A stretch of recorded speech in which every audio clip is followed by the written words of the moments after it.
Welcome! We are the Foreman Foundation, and our mission is to identify and assist racial/ethnic minorities with becoming well-adjusted and fully contributing members of the workforce through financial literacy, community outreach, and entrepreneurship. Our vision is to provide a spiritual anchor for young adults. Throughout this series, you will have a 5-minute video summary of each of our Gear Up articles that will touch on different topics pertaining to the young adults, which include financial freedom, spiritual disciplines, mental health, relationships, and eternal perspectives. Now, let's dive right into the article. Hi, everybody. Hello. So, today we're going to be looking at the pillar celebration of community and relationships. And this is a very important pillar because it's a core aspect of our existence. There's a saying that if you fail or succeed with your life, it can be traced to a relationship you had or did not have. You know, so relationships are very important. They're very core. So it's important that we cultivate healthy relationships and thrive in communities. And how do we do this? We do it by the way we handle communication, boundaries, conflict resolution, adversity, and all that. So we're going to dive right in and start looking at the different things that we want to look at in community and relationships. One very important factor in relationships and community is communication. Cultivating good relationships is about how you communicate, the way you communicate, what you say, what you don't say.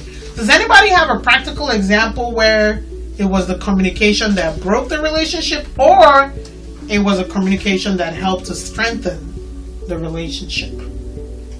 I have an example. So last year around June, I had a really close friend. We were like really close, and I wasn't like the one always reaching out. He was the one always reaching out to me. But like we would always have a good time whenever we like talk and hang out. And then one day he got upset about it. He did not communicate it well, and he was basically like trying to send hints, like sending me things over and over again to try and get my attention. And the thing is, I knew he was doing that, and in my head I'm like, if you want to talk to me about it, just talk to me about it. I'm not about to entertain your games. And then he called me up one day and he was like, you're fake. I'm like, how am I fake? Like, are you not going to explain to me exactly what you're upset about, or are you going to act like we're playing a game? So because there was no proper communication, the friendship literally just ended because he was coming at me. Then automatically I got defensive and I was like, I'm not dealing with this. And then it was just basically over at that point. Okay, so that's how communication. What about communication where you have the verbal and the nonverbal? Isn't that a huge one too in relationships? I've learned that nonverbal is either 65 or like 85% of communication. So one person might say something, but they'll say, oh, I'm not sad. You see their eyes are watering, their hands are trembling, their legs are shaking. And it's like, okay, they're saying this, either they don't believe it in their mind, or they don't want me to or they're in denial. Or they're in denial. Or it's like they don't want me to know that they're sad, or they don't want me to take the next steps. They just kind of want to deal with it themselves. Where it's like you have to kind of look at the nonverbal and think, okay, although I can see they're saying the opposite of what they feel, it's probably for a reason. So let's try and address that. Yeah. And then also we'll also have where it's also an issue in terms of formal and semi-formal settings, like the way you will talk to your friends versus the way you will address your co-workers and anybody have an example on that? Yes. Okay. Apparently, and I still do it, I'm not supposed to call my mom at work. Yes, that's true. How do you just go about calling your parents by their first name? I think there's just a little disconnect when it comes to there. But at work, me and my mom are still like playful when we're at work, but it's like a work play versus like a home play. So she can't just be calling me like stupid when we're at work, but at home in like just a playful manner, she can like talk to me like that. Yeah. I also wanted to chime in just a little bit. I feel like there was an example in one of my relationships that, there's that, I guess for me, what I used to do and I'm overcoming is like kind of make assumptions or like storytelling about what wrong I felt like they did to me, but then I would never express it or say it. So it'll come to a point where everything kind of just bubbled up, and then when I do try to, finally address it, I just kind of act out in like what I assumed or my own side of the story, that person is kind of taken back, like, well, I never meant this to be that, but since I said it in that way, I can't take it back now. I kind of like dented that relationships, but moving forward, I obviously knew like, okay, using moral inventory, like I'm not one to, I'm one to hold it up so much as opposed to addressing it or talking about it right away, and clearing out any storytelling or not leaving room for that.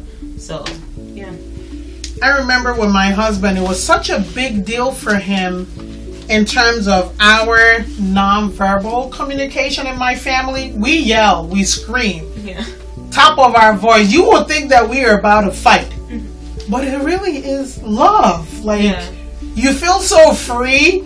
You can be like, you stupid person, take your hair somewhere else. And then the other person is like, but that's your daddy's hair. And then the other person is like, your mama.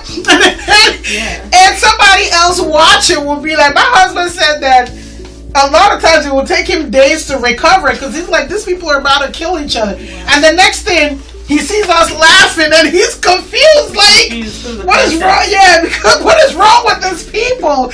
Like my brother, when I see my brother coming, I'll be like, hey, stupid. Yeah, and he's like, and my brother's like, useless. And we're doing it because we love each other so much. We will stand for each other. Nothing will ever happen. So we feel so free that we can be so casual. Yeah. But there's some other people where in their nuclear relationships, there's the respect and stuff. So I had to learn that too. Like, you can't just go to other people's families and be carrying on, because he'll probably interpret it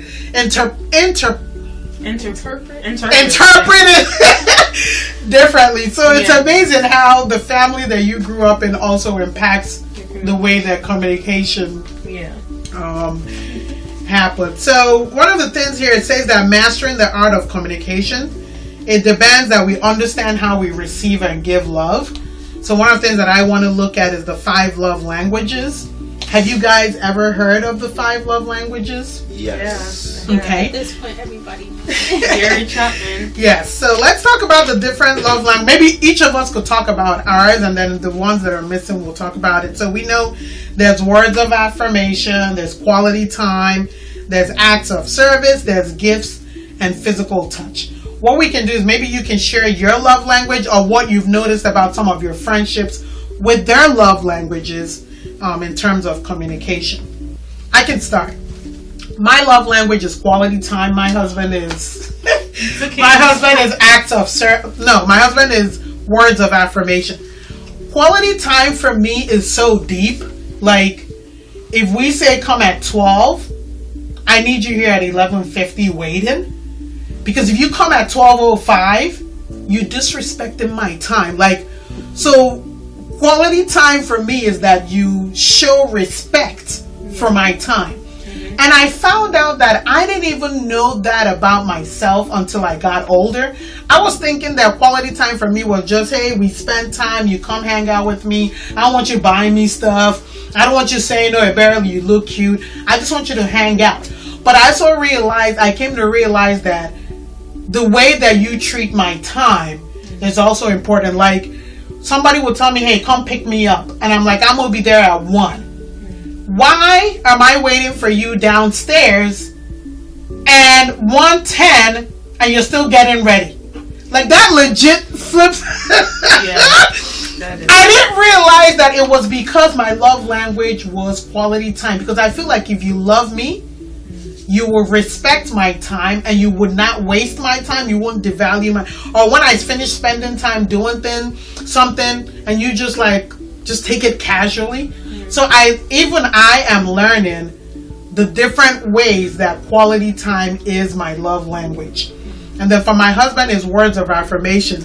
When we first got married, my husband used to tease me because when he said that his love language was words of affirmation, So I'll be like things like, "Oh, you're my hero," and he will like be so like laugh at me like this stupid. Yeah, like that's not what I meant. Like, you're my hero. You're my. When he meant words of affirmation, it's like when he does something, you appreciate it. Because for me, it used to be a big deal for me when my husband would say that I need to say thank you to him. I'm like, oh yeah, he requires. Yeah, if you're in a relationship, aren't you supposed to do things for people that you? But my husband will want you to say thank you. Like if he gives you a ride, you got to say thank you. Every single And time. it was a huge issue for me because I'm like, we're now back to what we're talking about. I feel like we're in a formal relationship. I got to say thank you.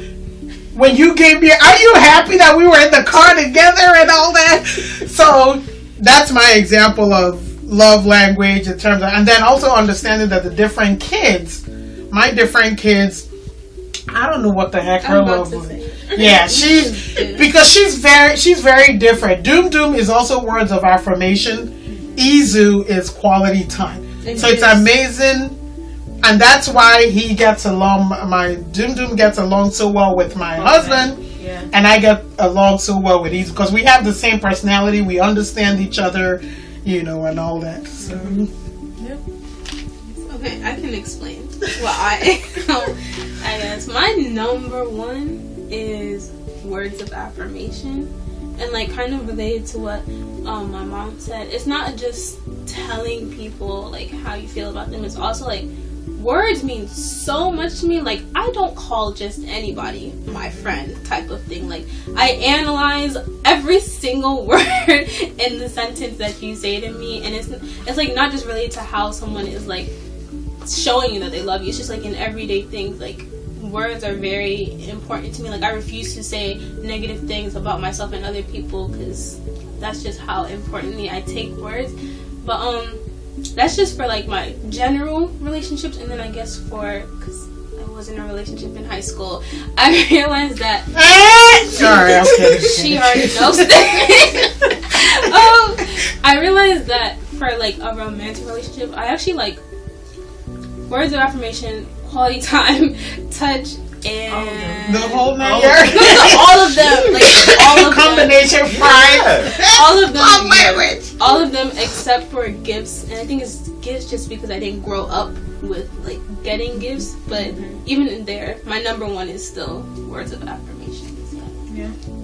Well, you guys took mine. Mine is also words of affirmation, and I'll also go a little bit further by explaining how I would say more so recently, like earlier adulthood or whatever, that I noticed that I would crave that, but again, importantly, crave that from people that I knew I had trust and that I knew that they were in a position to mentor me, to call out certain blind spots about, like, if it's, with things that I was doing. So I feel like I want to, get the thank you, but also be like, hey, you did a good job on X, Y, and Z. So kind of seeking that, but I'm careful with who I seek it from. So, like, again, being that word detector, like, I'm not seeking it from any and everyone, because I feel like that kind of ties back to having a mental hang up or a mental issue if you feel like you are leaving yourself at such disposal to anyone to kind of like talk about whether or not you are doing a good job or not. So I would say words of affirmation for sure, number one. So I've had mine stolen by basically everyone, but mine is quality time. If I had to assume where it comes from, as a child, my parents claim it's the opposite, but I always felt as if my parents were taking me everywhere with them. So my dad was at work, at church. I was at church 5-6 days a week. My parents going to a banquet to go celebrate whatever. I'm there just in a suit, not knowing anybody there.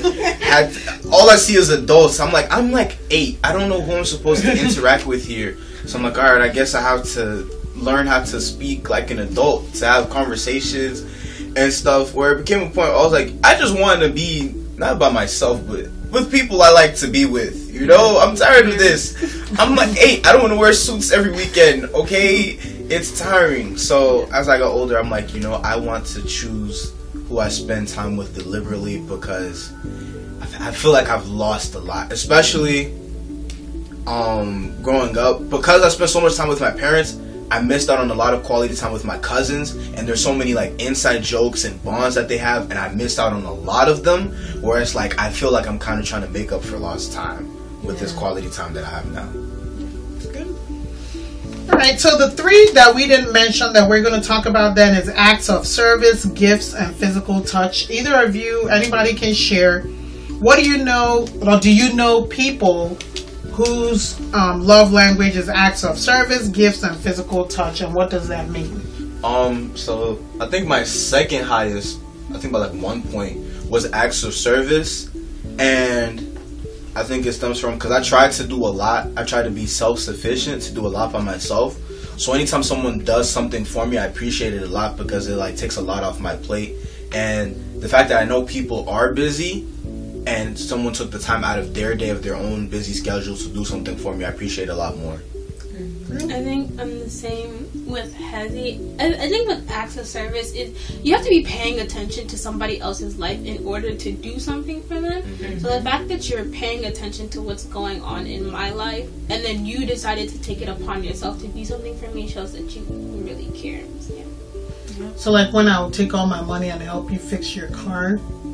Yes. Oh my gosh. Yes. That I was just like, wow. No. And then she bought me a new bed. Oh wow. I was like, this. Oh yes. That example is perfect. Those stories, I remember in high school, I was on the football team, and our coach said, if you guys don't have lunch, we have like PB&J sandwiches for you to eat. I didn't bring my lunch to school that day. I went to his office. I was like, I need a PB&J sandwich. He looked. The bread was old. He was like, okay, let me throw this one away. Let me look to see if we have the other bread. He looked. This one was old. He was like, okay, wait here. He left. He came back after like 30 seconds, and then he gave me his own lunch. And that was like, what, 5 years ago? But I still think about it in my head, and it's like it's fresh, because I'm like, the fact that you would give up your own lunch, not just a regular, like he went to the store, his wife cooked that for him in the Tupperware and everything, and he was like, no, I want you. I'm not even his best player on the team. I'm just on the team. I was like a nobody, and he was like, no, you can have my lunch. I want you to. I really appreciate it to this day, and I don't think he understands. Well, I have to probably go explain. Yeah, go back. But it's good to. I mean, I've explained to him. I should probably do it again, but I still think about that. Like, it's still fresh in my mind. Like, to get someone your food like that, fresh cooked food, home cooked food from your wife, like, wow. Do you remember his name? Yeah. Okay, so when you make it one day, look in the camera and like, call his thank name. you. I can't forget it. Yeah. I think about it often. That's awesome. But for the gift one, I do have a friend who is very generous, and I guess for my mental mishap, I'm always like, okay, what's the ulterior motive behind you giving and being that generous? But I feel like she's definitely a giver, and I'm learning, I guess, rubbing off of her generosity to be one who gives freely without thinking that, okay, because I'm giving you something, I want something in return. So I definitely appreciate that in one of my friendships, where it's like, hey, I don't have this and I don't want to spend money to buy this. Do you have so-and-so item? And she's like, always wanting to give me that. So I'm like, girl, thank you so much. You're saving me dollars I'm spending on all these flimsy clothes anyway, so thank you. Yeah. And physical touch, what's the difference between physical touch that is non-sexual? Because if it can be somebody's love language, I don't think it has to be sexual all the time. So what is it? I'm thinking like holding hands, hugs. I don't really like handshakes, laying down, like when you're just hanging with each other, just like put your head on their shoulder and those kinds of things. There's some people like I feel that Doom started with physical touch. It was something that was very important to him, the body hugging and the clingy and all that, and then he gradually moved. I know one of my friends, my longest friend, if you know who my longest friend is, then you know who my longest friend is. She's still like this. It definitely bothered me a lot when I was like 7, because I'm like, why are you always touching me? And at that age, I was too young to understand, like, this is just how she is. But yes, she's a very, very touchy person. Okay, so the next thing that we're going to look at in relationships is boundaries. Another valuable skill for healthy relationships is knowing how to set boundaries. Boundaries help us maintain our sanity, our space. It also informs others on how to treat us. So we need to learn how to set boundaries in our relationships and recognize when it's becoming unhealthy, and also know how to properly communicate. Boundaries are not barriers in communities or relationships, but they ensure that you are in a proper well-being and by extension your community. So we must also in response respect other people's boundaries. The golden rule applies to boundaries: do unto others as you would have them do unto you. So let's discuss, what do you guys think about boundaries? When I think of boundaries, I think it's important to view it. It's important to view boundaries as a gate and not a fence. A fence is to keep everyone out, and that's not a boundary anymore. That's kind of a barricade. Versus a gate is to let specific people in and out. So it's important to say, okay, I let this slide, I do not let that slide, and that will not get past this gate. Yep. So about a month ago, I realized that, well, I didn't realize, I was told by my mom that I don't have any boundaries, and I guess she just made a good point that it's probably because my love language is words of affirmation, and I don't want to make other people feel bad or unwelcome, so I normally don't tell them to keep their distance from things, which kind of gives some people, they think they have the freedom to just come into my life and do whatever they please. But I think, like, when she said that, it was like a big realization for me. Like, honestly, before that, I didn't even, like, I've heard about boundaries, but I didn't understand what they were until she told me, like, you don't have any. And I've heard the saying before that, I don't know if I'm gonna say it right, but like, my freedoms end where you begin, which basically is like talking about boundaries. Like, there is this set point where I exist. If I don't want you coming past it, you cannot come past it. And there's a set where you exist, and if you don't want me coming past it, then I don't go past it. And I think like knowing your boundaries allows you to really live a free life. Honestly, it's giving me a whole new perspective about life, learning that I don't have any boundaries, and then trying to actually build those boundaries. Yeah. And I'll say something more recently was when I decided to consecrate, like have a time of consecration, which is just setting some time.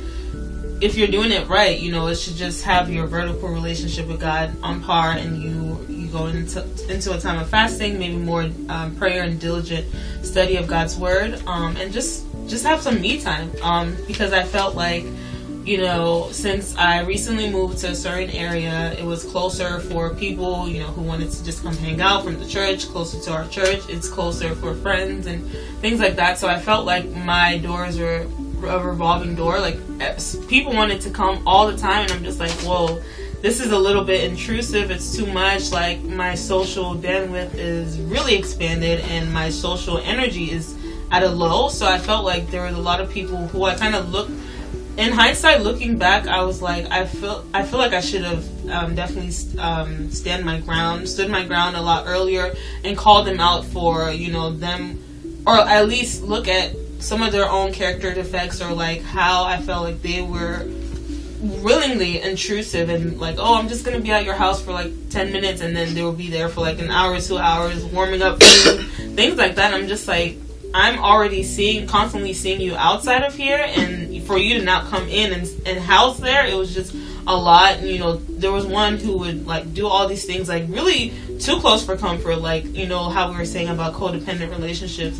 Turn on the TV, stretch her legs here, do this, do that, and I'm like, please, this is not your house. So I ended up, you know, writing out a consecration statement, and I put it in our girls group chat, and I was like, hey, these are the reasons why I feel like I want to, you know, set that boundary. You guys don't come to my house. We can definitely meet outside. You know, church, we're together all the time. I can be cordial, but as far as like coming into my own space, where I feel like that's the only space that I can, you know, just give time to my priorities, whether that's schoolwork, whether it's that's praying, and, you know, all these different things that I felt like I needed to, you know, rebound from.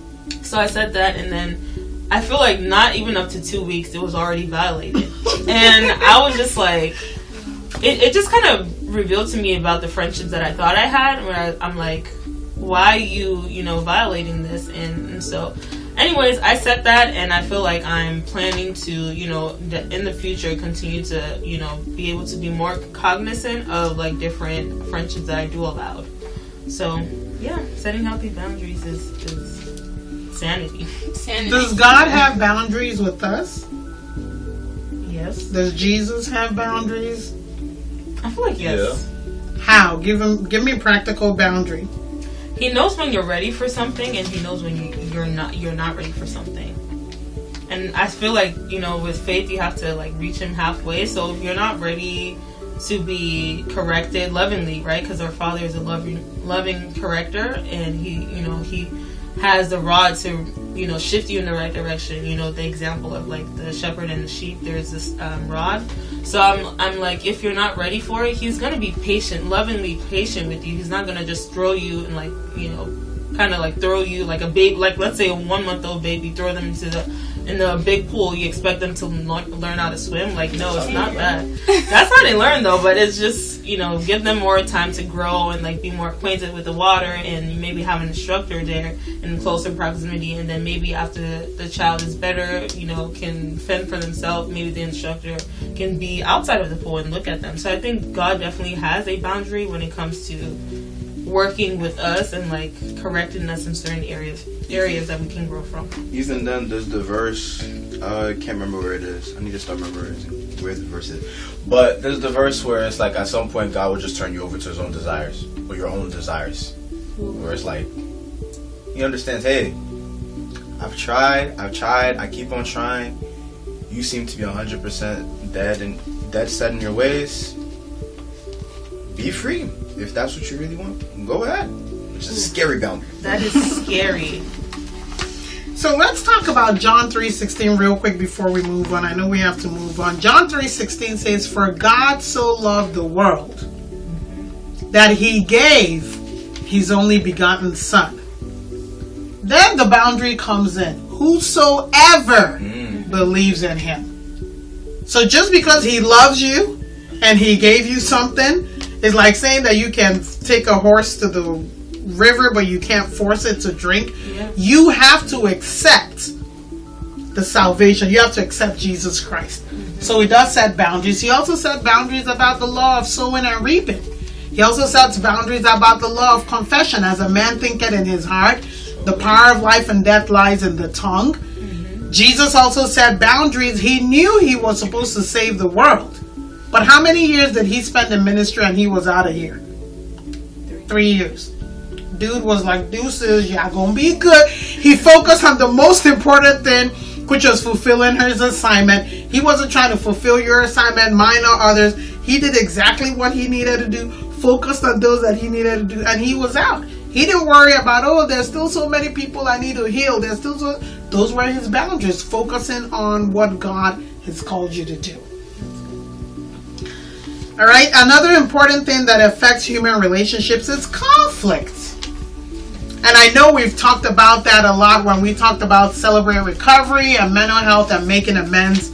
But conflict always arises in relationships and in communities. There's always differences, and if we don't handle conflicts properly, they can destroy relationships and communities. That's why we have people fighting. That's why we may have different denominations. That's why you have family breakup, divorce, different kind of things, all because of conflict. How can we maximize conflict? How can we take advantage of conflict and manage conflict so that it becomes constructive in our community and relationships rather than destructive? I remember learning in my interpersonal communication class that conflict, I don't know if she said all the time or most times, but I'm going to say most times, shows that there's a willingness or care about the relationship that's going on. If there wasn't any care, then you would just let things slide or just ignore it. So the fact that there's conflict means that most people care. Both parties care and want to aim for better. So then it comes a part of communicating and saying, okay, we both care, obviously. Now how can we communicate that towards each other where we can find a middle ground and then move on from there? Yeah, that's a good one. And then I would say a recent read that I've been reading and plan to reread is called Crucial Conversations, where it does dive into like how people communicate within those relationships, interpersonal relationships, whether that be husband, wife, parent, and children relationships, and just understanding like what he said, which I thought was very powerful, that conflicts, that arise is because both parties care. But I would say or even further expand on that by saying that when it is identified that both of you guys care, is like, okay, we're saying the same thing, but how can you hear what I said? And, like in certain communications classes that I took as well, is that a matter of like, okay, is this what I'm hearing you saying? Like always repeating it back to them. Like, okay, you say this. Is this what I hear you saying? So I feel like communication is key. And when it goes to maximizing conflicts and how it can be, of a benefit instead of turmoil, I think that that's a good key piece to implement in all of your relationships. So. I also think it's important in conflict resolution. You need to be very self-aware to resolve conflicts, and most people barely know why they do what they do, which is why a lot of conflicts don't get resolved and they just end the relationship or lead to even more conflicts. But you need to be aware of why you feel the way about the situation, how you react to the situation, why the other person is acting that way, how you're going to approach this person and have this conversation, whether or not you're able to make a compromise or understand where they're coming from. There's just a lot of self-awareness that needs to be there in conflict that most people do not have. Yeah, that's important. Have you guys ever heard, I know we've talked about the 5 love languages, but what about the 5 languages of apology? Have you guys heard about it? I have. I don't know what they are. Yeah. Okay. So we're going to go through them really quickly. So it says that 5 languages of apology. Some people, they want you to express regrets. I'm sorry for what I did. They want you to accept responsibility for what you did. They want you to make restitution. They want you to genuinely repent. Not, but I've said sorry, why can't you forgive? Or they want you to ask for forgiveness. I feel like this ties a lot with the study that we did about mental health and recovery and all that. Mm-hmm. But 5, they said sometimes understanding how people accept an apology also makes a lot of difference, because you can be saying, oh, I broke your thing and I'm going to replace it. I'm gonna buy another one. And the person doesn't want you to buy another one. Yeah. They just want you to express regret. I'm sorry for hurting you by destroying this thing in the first place. And you're like, well, I replaced it, Or you can say, oh, I've said sorry so many times. Why do you keep... But the person is not trying to hear, I'm sorry. They're trying to hear, what is your behavior change so that this doesn't repeat itself? Yeah. So it's understanding those love languages, expressing regret about what you did. You clearly accept responsibility for the role that you played in what happened. Not, I'm sorry, but, if you hadn't done this, then I wouldn't have done that. Or next time, don't talk to me that way, then you're not going to get it. Just accept responsibility and leave it alone. Then making restitution, sometimes you need to make amends. And then genuinely repent. Genuinely repent is, we talked about it in mental health, about turn. You need to turn. It's not just to say, oh, I'm sorry, forgive me, but you genuinely turn and stop the behavior, and then you ask for forgiveness. Any comments before we move on? Yeah, it's definitely an eye-opener to how I felt like I received, apologies from people.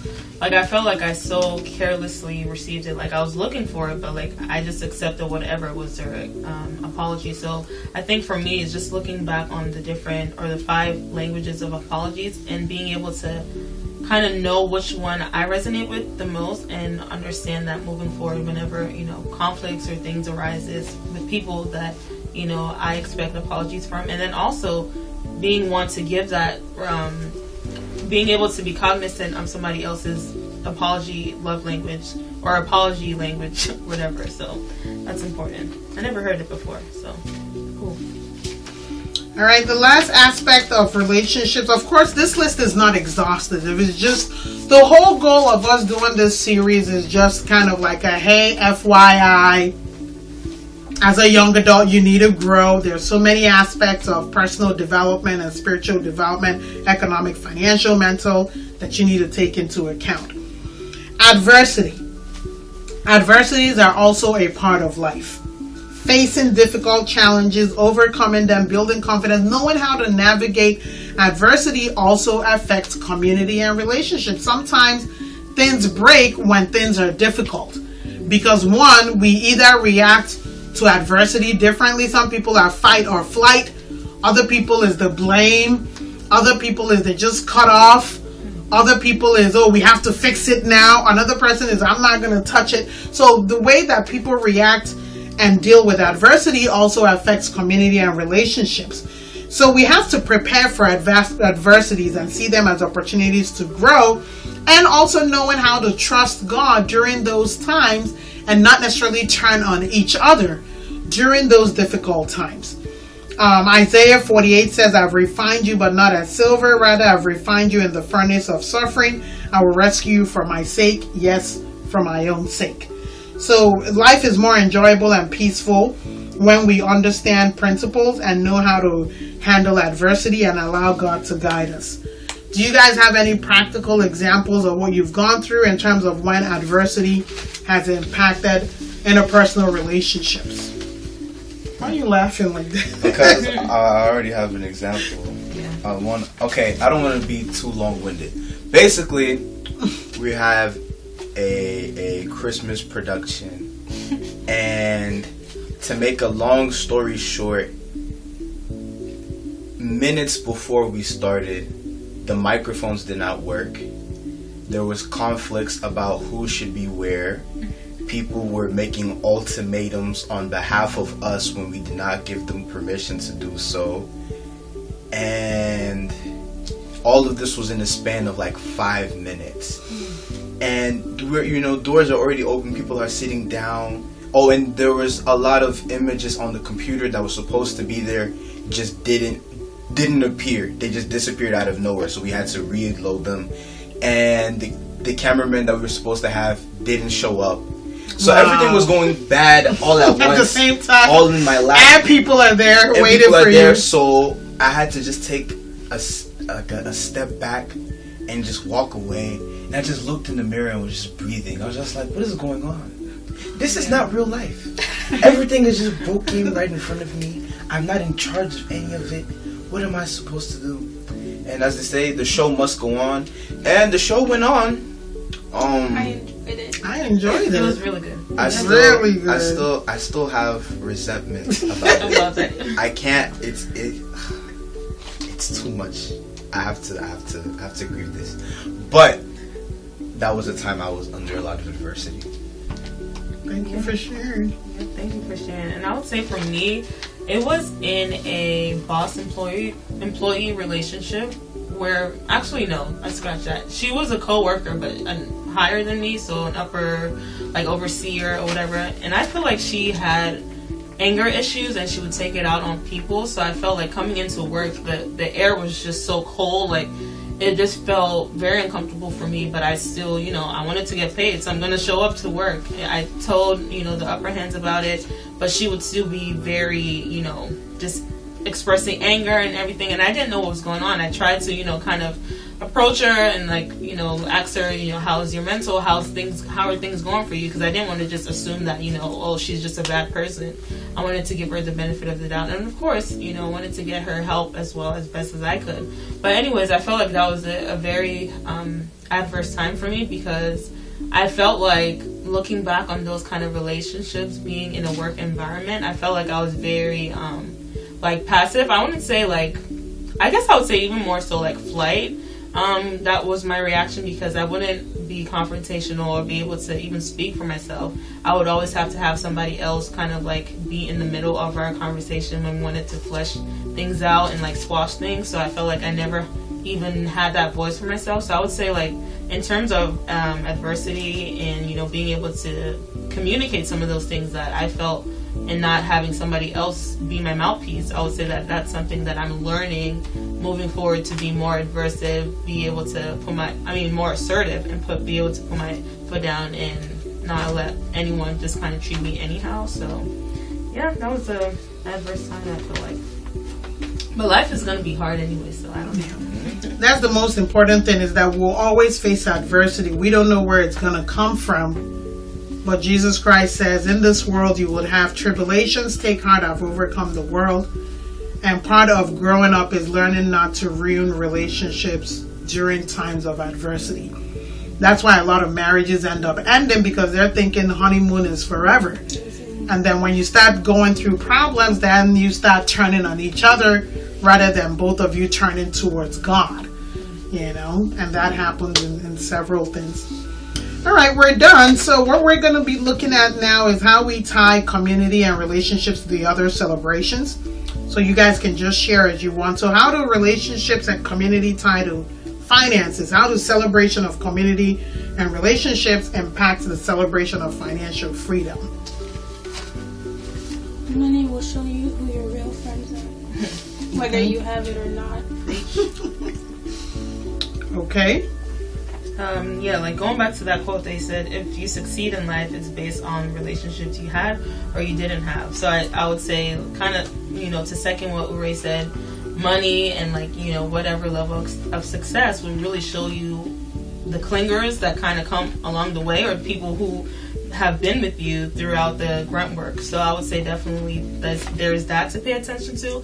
But then there's also, like we were talking about, having your financial, being more financial literate and being able to, have certain goals and things like that. I feel like something that I'm, coming to terms with is that relationships have a higher currency than actual money itself. So being able to network and being able to have relationships that can help you in the future, in not only finances but holistically, like in marriage examples. If you have a mentor who's been married for 10, 20, 40 years, you can see their example and be like, that's a fruitful relationship. You can turn and look at how they parent. I want to be able to parent this way. So a whole 360 holistic type of relationships is what I feel like are very helpful, that touch on every single aspect of freedoms.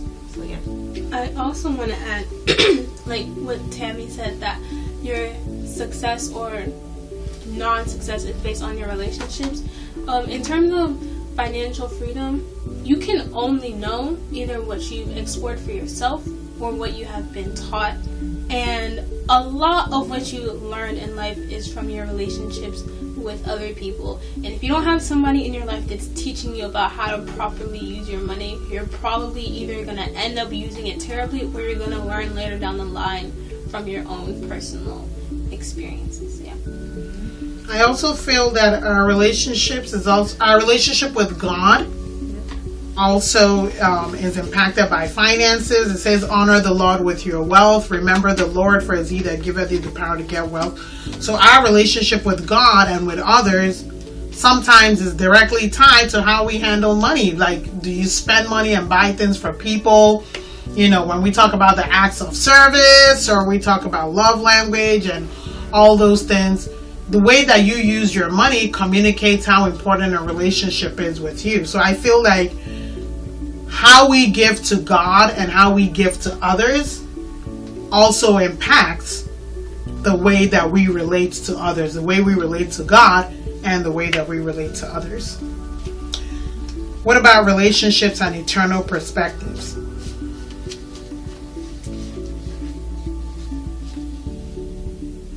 It says here that how we spend our lives here on earth is important, so we need to carefully choose our association and company.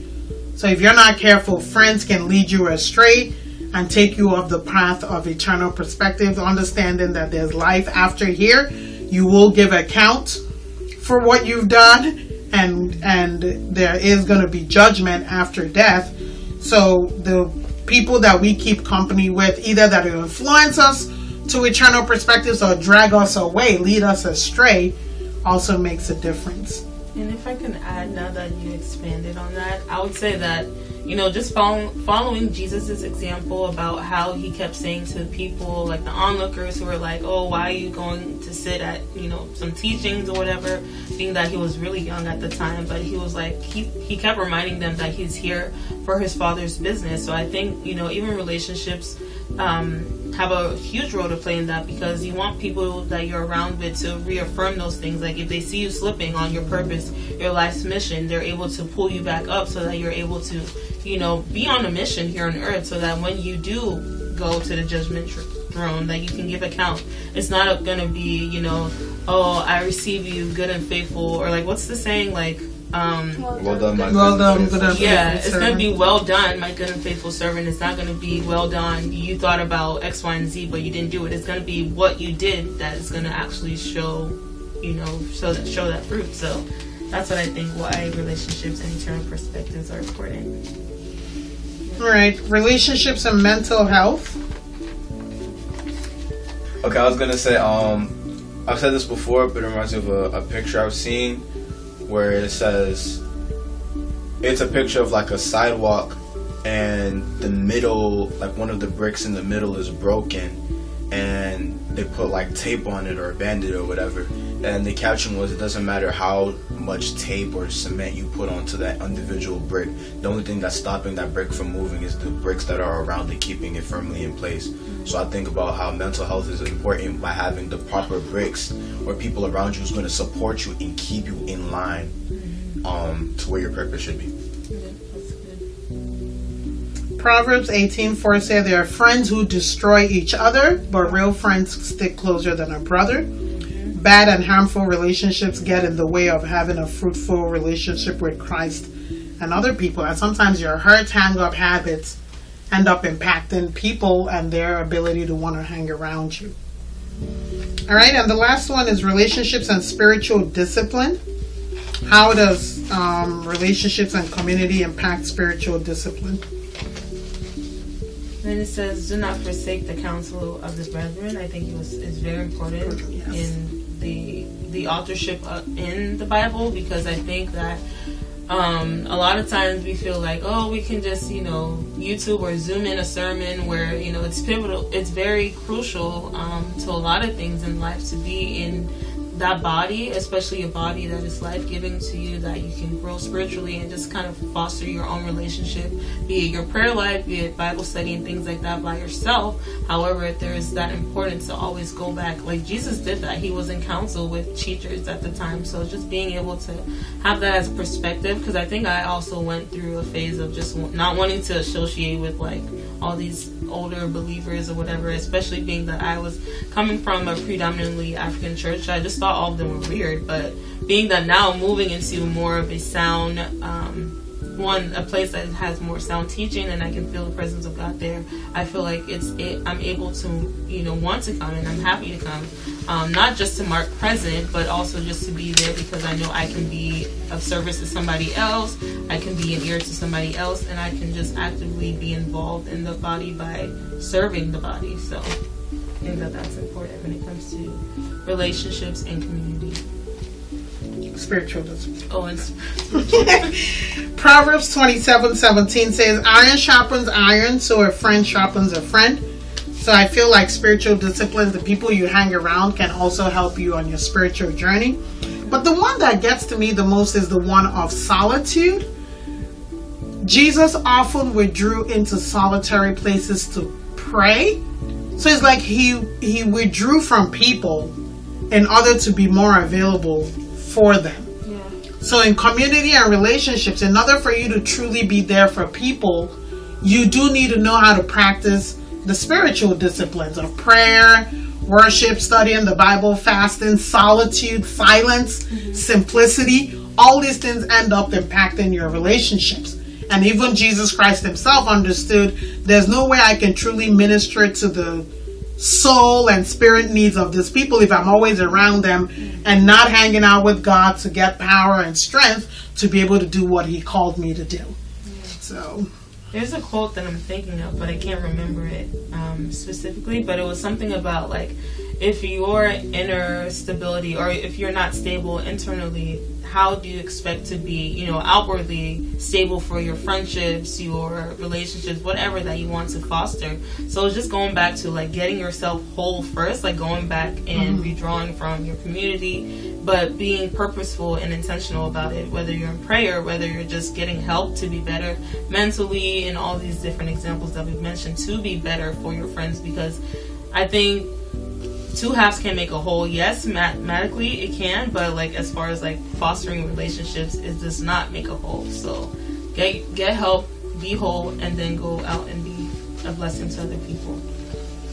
All right, so everybody check out, what is your one thing, if you had to communicate something about community to others, why is the celebration of community and relationships important? What was your takeaway from our meeting today? You need to be self-aware to efficiently relate with other people and have fruitful relationships. Okay. My takeaway would be understanding that adversity will happen, so you need to plan with a sober mind on how to be able to prepare. How to be able to prepare for it when it comes, and that you stick to the plan that you made once it gets there. Yep. For me, I'm just gonna go back to that quote that if you succeed in life, it's based off of the relationships that you have or you didn't have. And then also just recognizing or learning more of those 5 languages of apologies, and just understanding that I don't want everyone to, kind of give me a careless apology when they could actually take the time and, kind of respect me, one, as a person, and really tell me why they're doing things wrong. So I guess what I'm realizing that mine might be the apology approach, where you tell me why you're remorseful and why you regret doing what you did, and then taking personal responsibility. So it was something I didn't know of before, but it's something that I definitely would implement moving forward. All right, thank you guys. So see you next time. Thank you. Bye. Bye-bye. Bye. That you enjoyed this summary and that you can apply everything that you learned from here today. Check us out at www.thefortmanfoundation.org for access to all of our Gear Up articles. If you are benefiting from all of our resources on here, feel free to share with a friend, a coworker, or a family member. It is very important to understand that the topics covered in all of our modules should be applied in the context of relationships, eternal perspectives, spiritual disciplines, financial freedom, and mental health. Finally, we want to leave you with these 5 important questions that will change your life. Do you have a spiritual belief? To you, who is Jesus? Do you think there is a heaven and a hell? If you die right now, where would you go? If what you believe were not true, would you want to know? Join the movement now and take charge of your life. We hope you have an awesome day. See you next time.